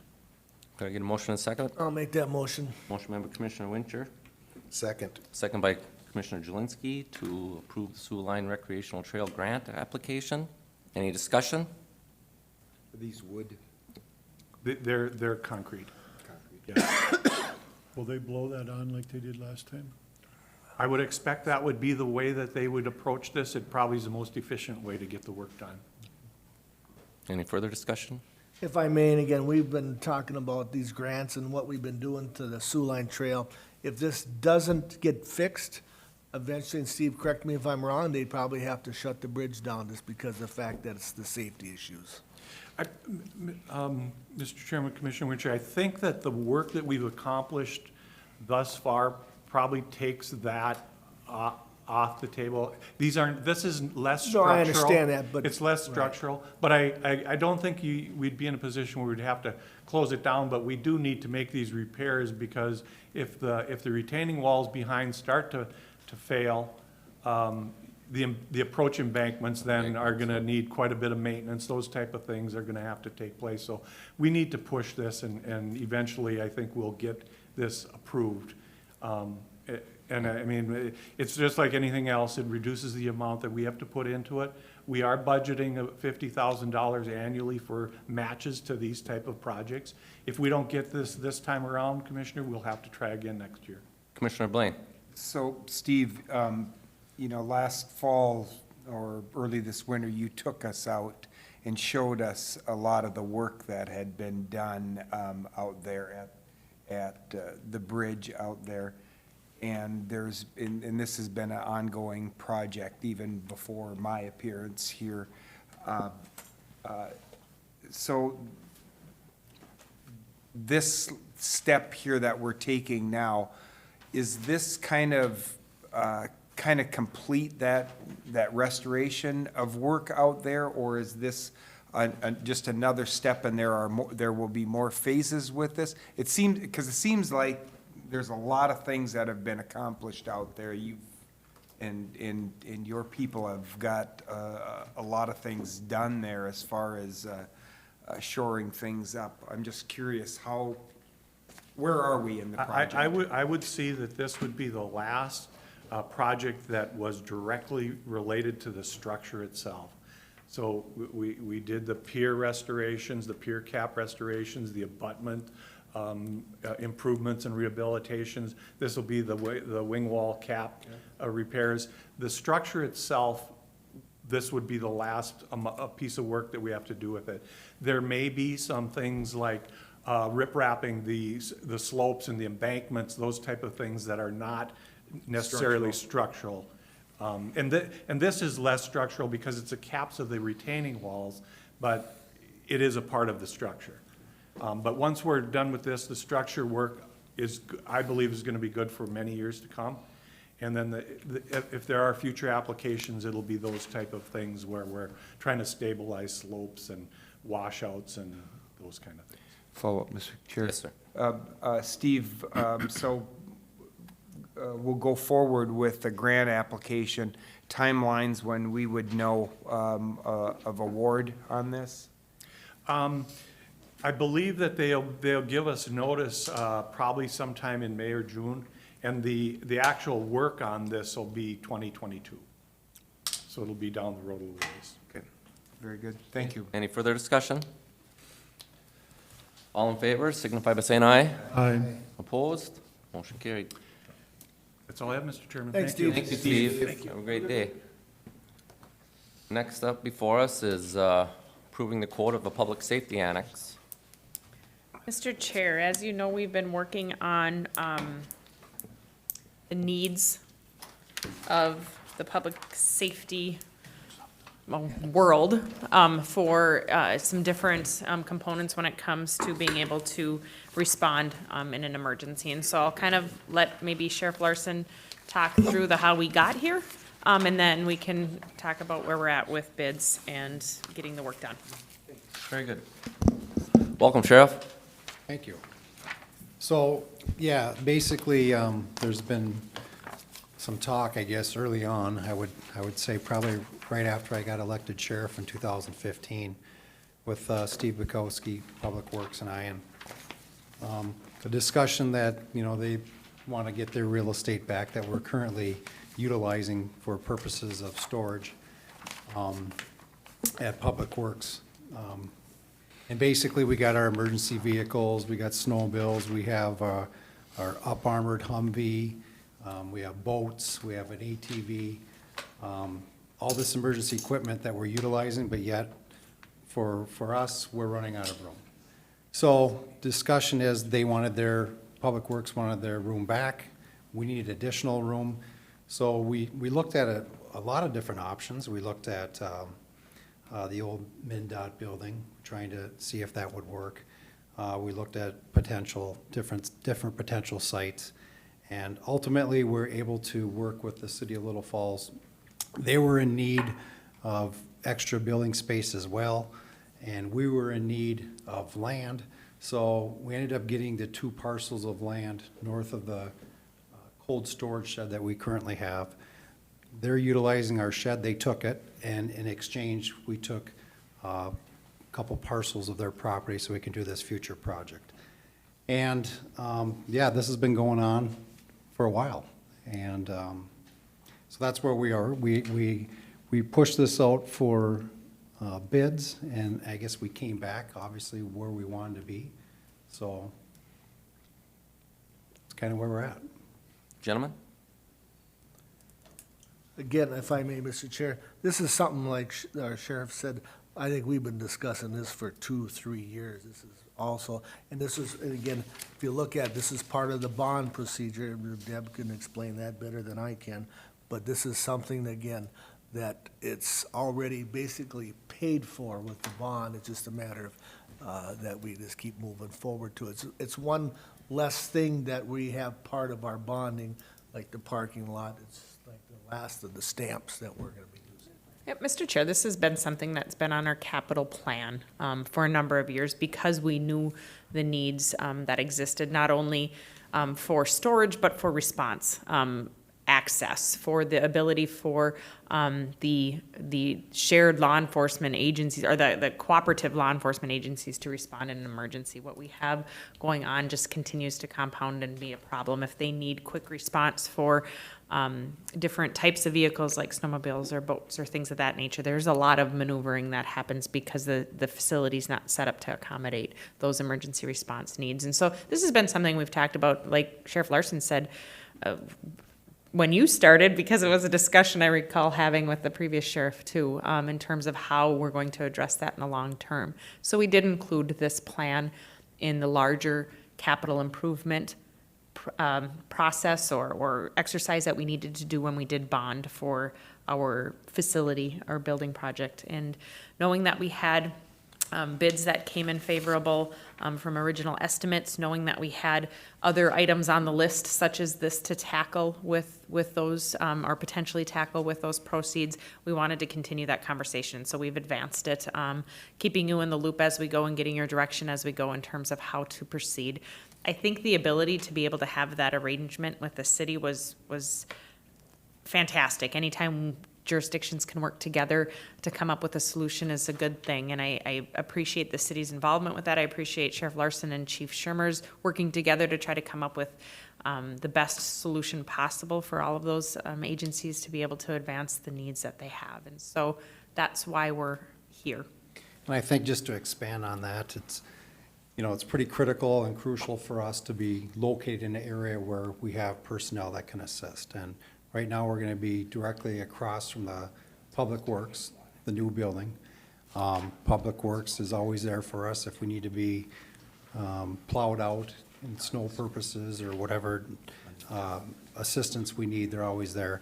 And as well as our emergencies, because sometimes we might only have 2 deputies working, and they're tied up with the emergency at hand. So we do rely a lot on the Little Falls Police Department, and for that, they may be the ones grabbing our emergency vehicles and responding to the scene for us. So that's important to highlight too, as far as placement and why we're looking at where we were. Gentlemen, can we get a motion in a second, and then we'll continue with the discussion? I'll make that motion. Second. Motion by Commissioner Winter, second by Commissioner Jelinski for further discussion. Gentlemen, further discussion? Could you explain, maybe Pete, I know on our other sheet at our planning session that we discussed that it spelled out what alternative 1 and alternative 2 is. Could you share with us what alternative 1 and 2 is? Yeah, like I said, February 11th, we opened bids. We included 2 alternates into the project. One was to add the additional 18 feet of length to the building. Alternate number 2 was to add a gutter downspout system to the project as well, which I think bodes well as far as being able to capture the water and direct it where you need to instead of just falling off the edge. Very good. Any other discussion, gentlemen? Mr. Chair, Commissioner Winter? Sheriff, is this going to be fenced in? This building, and again, I believe it is, and if I go back, I remember we going back to Public Works, you had evidence vehicles, you had a lot of things that were sitting basically out in the open, because you had no room, so this would also benefit the city and the county too. Yep, so yeah, as stated, Commissioner, that we are going to fence it in. The Little Falls Police Department, we've been working with them side by side. They have also agreed to work with us on this, as far as pricing and taking ownership and paying their portion of it as well. But that would be the plan, would be to fence in that entire area, perimeter of the buildings, correct. I know we talked, Mr. Chair. Yes. I know we talked about that extra 18 feet, but why was that again? Just Well, didn't fit, right? Or ultimately, that's what we wanted, was the bigger shed. Okay. And that's what we felt with the needs and all the equipment we have that we're gonna need. But with preliminary numbers, without pushing it out for bids, it was a little high, and we wanted to be able to look at a second option. And now with the bids falling in place where they're at, we would be able to go ahead and do the bigger shed. Thank you. Any further discussion, gentlemen? Commissioner Blaine, got anything? Not at this time. Right. I just want to say, I like the fact that you're collaborating with the City of Little Falls Police Department. You can't get any better than that. It's nice to have partnership and things, and it's, I commend you for getting that going and using their land to put our building on and all that stuff that took place a couple years ago. You get a thumbs up on that. I appreciate you doing that. Any other discussion, gentlemen? Mr. Chair, Steve Bukowski just left, and I was hoping to catch him and really thank him and his staff for the work that they've put into this too, because that saved a tremendous amount of money. And so not only do we collaborate well outside of these walls, so to speak, but I very much appreciate when the colleagues that I have here, that we do as a team, that we're able to really work together for the greater good too. And so kudos to Steve and his staff, and I wish he wouldn't have snuck out that little bugger. But He's afraid you were going to do that. I'm sure. All right, gentlemen, any other discussion? This will be a roll call. Commissioner Jelinski? Aye. Commissioner Blaine? Aye. Commissioner Wilson? Aye. Myself, aye. Commissioner Wincher? Aye. Motion carried. Thank you, Sean. Thank you. Thank you, Pete. Thank you. I would John? just have one quick question, I'm sorry. Yes, go ahead. When would we start? I mean, we've kind of, sorta, started a long time ago, but when would we actually start construct? We'll start once the frost comes out of the ground. As you well aware, the county highway department needs probably about a day in there to just reshape the things, and we'll get started here Very good. sometime this spring. Thank you. Thank you. Thank you, Sheriff. Thanks again. Next on the agenda, Deb Gruber. Yes. When working in the facility here and doing different work, we've went over to the 1960s building. We're over in the public health. And in order to really complete this and to take a look at the complex as a whole, we're requesting that we look at the air duct work and clean that over there. We've replaced it essentially everywhere else in the building. And when looking at it over there, it could use some attention. Well, the building was built in 1960s. I don't know if we've cleaned it ever. John, do you know? It's been replaced in 90, but then we had the old unit on there. We replaced the old unit in 13, so it wasn't filtered real good. So they're not in bad shape, but they should be cleaned, and then they also will seal them because this is insulated inside instead of outside of the duct. To make sure we have good air quality throughout the facility when we have people occupying it. And so that is a request that's coming forward. I don't know if you have more information than that, John. That's pretty much everything that, like Deb said, we replaced it everywhere else there. We didn't, because on one floor we were not touching. So the first floor is just about all out. There's one piece left instead of replacing it all, which would be a lot more expensive. We decided to go this route and get it cleaned. Gentlemen, could I get a motion and a second for further discussion? So move. Motion made by Commissioner Wilson, Second. second by Commissioner Jelinski. Any discussion? Yes, Mr. Commissioner Chair. Jelinski? We talked about this, didn't we, at a planning meeting about closing off that duct or cleaning that duct, closing one off? At Right. the building committee last week. Thank when I was you. there. Yes. Yep. mhm, Gotcha. Yep. It just needs your approval. It's a change order above what I'm able to approve.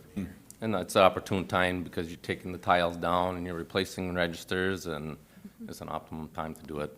Kind of foolish if we didn't do it. And Yes, two quotes were received, personally. Mr. Chair, so there was a competing quote, received. about $3,000 higher, somewhere in that neighborhood, so. Very good. Any other discussion, gentlemen? All in favor of the motions?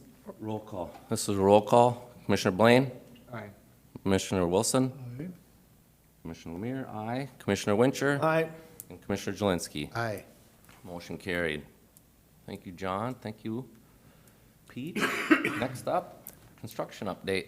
I'm gonna actually skip ahead quick with one more action item. We did have in the last request that we sent to you, there was a transposition of numbers, so I need you to address that so it's clear in our records that it was approved correctly. But the transposition occurred on it wasn't 28,470, it was 28,740 for that PR that came to you. So if you could readdress that, I apologize for the confusion on that. Gentlemen, can I get a motion for a correction of a clerical error? Would that be something that we just, whoever made the motion, just amend their motion? Is that how we? Nope, well, or we can just address it today with a new one, just so it's correct and we have it on record. Mr. Chair, I'll make a motion that we make that $270 adjustment on the numbers there, so. Second. All in favor? Any discussion? All in favor? Aye. Opposed? Motion carried. All right, We're still human. Mr. Philippi. All right, Construction budget, did you pass that down for me? I did, Perfect. I think. got her. Yes. Mr. Chair, members of the board, have before you an updated construction budget. Where we're sitting with the project right now, and contingency has $110,753 balance left in it. Still sitting pretty well for where we're at in the process. Public Works, if you started bringing in sheetrock or Public Works, Public Health Building, 1960s, the new license center, they started bringing in sheetrock this morning, so that's coming along just fine. I think according to Mike here this morning, he said we're probably looking at furniture early April, into that early to mid-April, so things are coming along just fine. Law Enforcement Center, as you know, we've been kind of moving out of that portion of the project as far as the relocating the sheriff's department and staff. With that being said, we're gonna start in there next week demoing, and that'll be the the longer haul of the 2 phases left here, so, which should wrap up sometime this summer. So outside of that, I think things are moving along just fine. And Mr. Chair, they did relocate dispatch, and so that move, while it was an extremely long day, they were here early in the morning, and I think finally were able to proceed with normal activity at about 11:30 that night. But it was a great illustration of teamwork too. There was a lot of vendors that we had here on call and with us to help with that move. As you can imagine, there are a lot of components when it comes to dispatch, and relocating them for a temporary situation isn't easy, but everybody came together, and I appreciate IT and maintenance and all of those vendors that came on site to help with that move.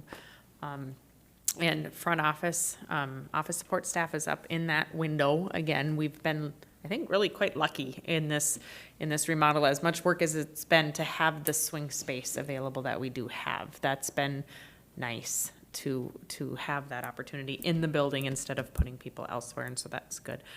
We did meet with the state office. They came in the motor vehicle exam office that's currently housed in the historic center. It's open, I believe, Wednesdays and Thursdays. We do have space built in the 60s building that will accommodate them. So it's nice to know that it's very, a handicap accessible, not quite as complicated to get into a building, and space for them, and they were pleased with that. And so we will locate them there also once the time is right. But that can accommodate folks to come, and they're doing that state work and then be able to really not get sent across the complex, but be right next door, literally, to the motor vehicle office that we have. And so it's very nice and very convenient. And I think, very few areas. I know we get folks from Brainerd, we get folks from St. Cloud because they already like the convenience and the location of everything here. So I think that will only help, and that lends itself to revenue. We know we like to see people in our motor vehicle office, and so it's all a good thing. If I may, Mr. Chair. Yes, sir. Pete, on your sheet there, your balance to finish, you have 3.3 and change. That does not include the safety annex, does not include the HVACs. What else would be in there? Basically, this is the project here on site, so it does not include the public safety annex. The budget that was approved here this morning will be the new budget, which we will track separately. Okay. Even though it's tied into the overall bond proceeds, as you mentioned this morning, Commissioner. Outside of that, it incorporates all the change orders that have come through the process, and at the same time, though, incorporates at the bottom of the sheet that owner excess bond proceed thing that we've been running on a separate sheet with Mr. Messerschmidt. Good explanation, thank you. One other component, we are finalizing, if not already, Steve Bukowski and Company on the parking lot. Now, that was, again, that capital improvement list that was out there and planned for eventually, and we're looking at right now. I haven't gotten numbers yet, or we haven't been able to really define what it is we need for construction management work with that. We'll probably need to work with WSN, the program that Steve and his group are running, and then the detail complexity with the ADA compliance issues for our project. I don't think it's going to lend itself for him to be able to manage it on what we'll need managed for that, like to be able to do the verification from the engineers to the actual construction. So I do need to get a number for you for that, and we'll talk about that moving forward. But I believe Bukowski was hoping to have the bids back by mid-March, and we'll see where we're at, and then you guys can make a decision moving forward on that. And if I may, Mr. Chair, on the new parking lot, I'm impressed of the ideas that were come up, because there's gonna be a change on that. It's gonna look a lot different, should be a lot more easily to maneuver around, and I say that'll be a very impressive, nice thing that we're gonna see here for the courthouse. It will really tie things in and do a whole complete just complete access, really, is what it is, so it's good. Will them county vehicles be across the street? Yeah, well, I think I was gonna put them over in Walmart parking lot, so we'll bus them over there. We're gonna buy buses. Whatever works. Lots of good brainstorming here this morning, guys. Thank you for that. Well, thank you, Pete. Thank you. Thank you. Appreciate your support. Have a good day. You too. Mr.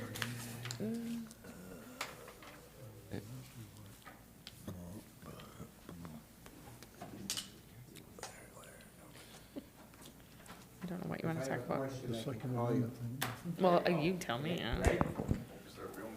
I do have a question though. I don't, On, We're not adjourned yet. we're not adjourned yet, or how do you want to handle that? okay, you're right. Yep, go ahead. Oh, Commissioner Wilson has something he wants to talk about. Okay. Well, I just wanted to know if we could discuss a little bit about that Second Amendment thing, and maybe not exactly where we go with it, but if we're gonna talk about it next week or the week after at our board meeting, that they know that, so that the emails and stuff don't keep coming. Well, I would say. Please tell me how we want to. Sure. Great question. You know, this has been something that's been put on a radar, when it comes to Second Amendment. The concept of sanctuary counties has come up. I've been working with, Sheriff Larson and County Attorney Brian Middendorf about, thoughts on that. The Statewide Association of County Attorneys is working on addressing that legality question. I don't know of county government having the authority to be able to really act on the constitutionality of things. And I don't know that to be the case. Certainly, county government or city government or any government has the ability to pass things. Typically, when we do that, though, we vet them to make sure they're appropriate and legal. And that doesn't speak to what it is you as elected officials may individually believe in. And clearly, as an oath of office, you state, and I've heard each one of you do it and seen each one of you do it, that you are upholding the Constitution of the United States and that of Minnesota. And so that's not the question. The question becomes, what authority does a county government have? And my role is to recommend to you action items that are legal and that you do have the authority to act on. And so that's being researched.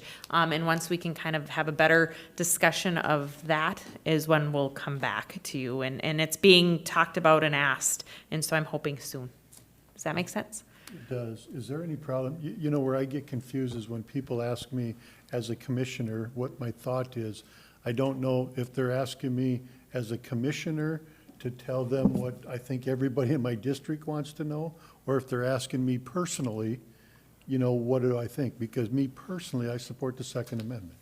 You know, and I don't know how to react to that when they're asking me as a commissioner without the discussion that we have. And at some point in time, I would like to have that with what you've been looking into. And the only reason I bring it up today so that anybody that's listening to this will know that we are going to talk about it at some point in time, if possible. Yeah, Is that- yep, that's fair to say. Okay, so that's all I wanted to bring it up for, and so It's forth. just kind of new on our radar, and we want to get all our eggs in a row, and once we get them eggs in a row, we'll bring everybody to the table, have that discussion, and move forward. If that's what I'd like to see, and I think that's kind of where we're heading. Well, thank you. I just wanted Yeah. to bring it up, so we brought it up, and we'll go with wherever we go. So, Anything else, Deb? Other than meeting? I am going down to St. Paul and I'm scheduled to meet with legislators. If there's anything you want me to talk specifically about, you let me know. Otherwise, there are a few things on county government radar that I'd like to visit with them about. And I do appreciate the relationship that we have with both Senator Gazelka and Representative Krisha. I've been on the phone numerous times in the last week with Representative Krisha, and I appreciate their open communication, and I fully intend to meet with both of them and extend that thank you, I assume, on your behalf as well. So. yes. Yeah, they're always open. They always answer or return the calls. That's nice. Mr. Chair, and Yes, just sir. in respect to Peter's time here too, in my absence last Tuesday from the planning session, I just wanted to clarify that if I had a question or as I review some of the projects that we talked about here, that I could have conversation with you. So I did not mean for you to have to stay or to take time. Questions you do have, to the best of my ability to answer those. Thank you, Pete. Appreciate that. Very good. Committee reports. Commissioner Wincher? Sure. What are we looking at? March 14th. March 1st through the 14th. And here we go. Okay, we have T-SWAC. Again, this is at the landfill on Friday, the 3rd. Not at Public Works, it's at the landfill at 8:30. Third of what? 3rd of, oh, I'm sorry, but I'm in just thinking April. too, I'm like, I'm already going too far. I'm in April already. Oh, darn it. Now I'm gonna have to change my tune. So from the 1st, okay, so on the 3rd, we have planning session at 8:30. And now I'm gonna change my tune. On Friday, the 6th, Public Works will be there at 8:30. On the 10th, we have board. On the 11th, department head meeting at 8:30. And looks like that's all I have. Our Board of Adjustments there isn't on that week, right? Right, it was It's canceled. Canceled. Okay. Commissioner Jelinski, would you like to go next? Sure. On the 2nd, I had a Morrison County Public Safety meeting, but that's canceled due to the Public Safety Conference that'll be at Camp Ripley on the 6th at 5 o'clock in the afternoon at the hangar. On the 10th, at 11 o'clock in the morning, I've got a Central Minnesota Emergency Services Board Executive Committee, City of St. Cloud. On the 5th, I was asked to be on the canvassing board at 9 o'clock in the morning, and that'll be at the Little Falls Room, upstairs, I guess. Don't know if I've been to that one yet. It's one right across from their quarters office. Okay. And at 10 o'clock that morning, I'm supposed to have a State Emergency Communications Board Legislative Committee conference call. Nobody cares about my eye appointment. I do. Yeah, you probably do. But on the 6th, as I stated, at 5 o'clock in the afternoon, there's a Morrison County Public Safety Conference at the Camp Ripley hangar, Camp Ripley. Is that the appreciation one? Yep. Jeff? Yep. On the 11th, I'll be speaking to a driver's training class in Staples at 10 o'clock in the morning or thereabouts, the Freshwater Education District. On the 12th, at 5 o'clock in the afternoon, I've got a trails meeting, and that's in Sylvan Town, or at the Sylvan Township Hall.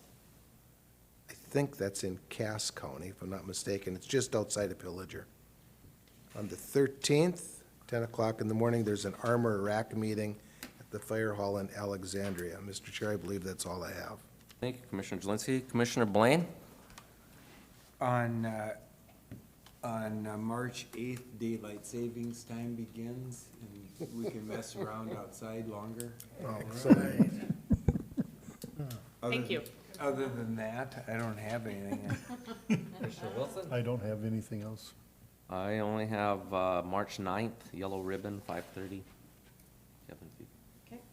And if you could, on that public safety in Camp Ripley, what time is that on the 5 6th? o'clock. 5 o'clock in the afternoon. You're supposed to make those arrangements Those with RSVP someplace. Emily. Emily.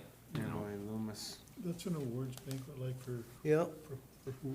Emergency responders, Right, first they- responders. They had one at the ballroom before, right? Years ago, Yeah, yeah. Okay, that's the one, yeah. This has been at Camp Ripley for the Yeah. last several years.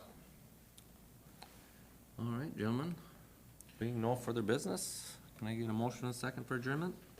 Motion. Second? Motion made by Commissioner Jelinski, second by Commissioner Wilson for adjournment. Any discussion? All in favor? All right, Aye. Meeting adjourned. good job there, Mr. Chair. Thank you, sir.